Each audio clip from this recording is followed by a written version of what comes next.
Αγαπημένοι μου φίλοι, μαζί και πάλι σε ένα ακόμα βίντεο μια καταπληκτική ελαφριά κρέμα λεμονιού. Πάμε να τη δούμε. Τα υλικά μας είναι ένα γάλα βαπορέ, 400 γραμμάρια, ένα λεμόνι, ένα φακελάκι ζελέ λεμονιού, μισή κούπα ζάχαρη και μισή κούπα ζεστό νερό. Θα διαλύσουμε το ζελέ με το καυτό νερό και θα το βάλουμε στο ψυγείο να κρυώσει. Έχουμε βάλει το εβαπορέ μία ώρα στην κατάψυξη και κατόπιν θα το χτυπήσουμε. Χτυπάμε πρώτα το γάλα εβαπορέ για 5 λεπτά. Ρίχνουμε και τη ζάχαρη και συνεχίζουμε για λίγο το χτύπημα. Ρίχνουμε το ξύσμα και το χυμό λεμονιού. Ρίχνουμε και το ζελέ. Χτυπάμε ελαφρώς. Γεμίζουμε το ποτήρι.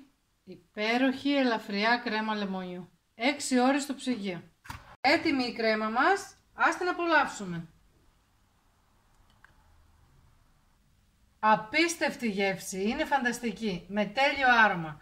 Φτιάξτε την. Είναι πανεύκολη. Την άλλη εβδομάδα θα είμαστε πάλι μαζί. Να περνάτε καλά. Γεια σας.